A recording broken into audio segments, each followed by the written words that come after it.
ಒಂದು ಕ್ರೀಡಾಪಟುವಿನ ಕತೆ, ಒಂದು ಗ್ರಾಮೀಣ ಪ್ರದೇಶದಿಂದ ಬಂದು ಒಂದು ಹುಡುಗಿ ಯಶಸ್ಸು ಆಗ್ತಾರೋ ಇಲ್ವೋ ಅನ್ನೋದು ಒಂದು ಕತೆ. ಈ ಸಹಾರಾ ಕತೆ. ಸಾರಿಕಾ ಅವರು ನನಗೆ ಪ್ರೀಮಿಯರ್ ಕರೆದಾಗ ನನಗೆ ಒಂದು ಎಳೆ ಗೊತ್ತಿತ್ತು, ಆದರೆ ಅವರು ಇಷ್ಟು ಪ್ರಾಮಾಣಿಕವಾಗಿ ಕ್ರಿಕೆಟನ್ನ ಕಲಿತು ಕ್ರಿಕೆಟನ್ನ ಒಂದು ಬೌಲಿಂಗಿನ ಲೆಗ್ ಸ್ಪಿನ್ನರ್ ಆಗಿ ಪ್ರಾಕ್ಟೀಸ್ ಮಾಡಿ ಅದಕ್ಕೆ ತರಬೇತಿ ಪಡೆದು ಒಂದು ಪ್ರಾಮಾಣಿಕವಾಗಿ ನಟನೆ ಮಾಡಿದ್ದಾರೆ. ಮತ್ತು ಒಂದು ಕ್ರೀಡಾಪಟುವಿನ ಕತೆ. ಇವತ್ತಿನ ಒಂದು ವುಮೆನ್ಸ್ ಕ್ರಿಕೆಟ್ ಯಶಸ್ವಿಯಾಗಿರೋ ಸಮಯದಲ್ಲಿ ಈ ಸಹಾರಾ ಅನ್ನೋ ಒಂದು ಸಿನಿಮಾ ಬರ್ತಾ ಇದೆ. ಸಾರಿಕಾ ಮತ್ತು ಇಡೀ ತಂಡಕ್ಕೆ ಒಳ್ಳೆಯದಾಗಲಿ, ಗುಡ್ ಲಕ್. ಆ್ಯಂಡ್ ವಿಶೇಷವಾಗಿ ಸಾರಿಕಾ ತುಂಬ ಕಷ್ಟಪಟ್ಟಿದ್ದಾರೆ ಈ ಸಿನಿಮಾಗೆ, ತರಬೇತಿ ಪಡೆದಿದ್ದಾರೆ, ಕ್ರಿಕೆಟ್ ಆಡಿದ್ದಾರೆ.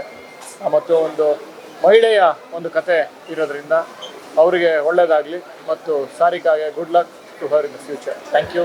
ಇಡೀ ತಂಡಕ್ಕೆ ಒಳ್ಳೆಯದಾಗಲಿ. Thank you.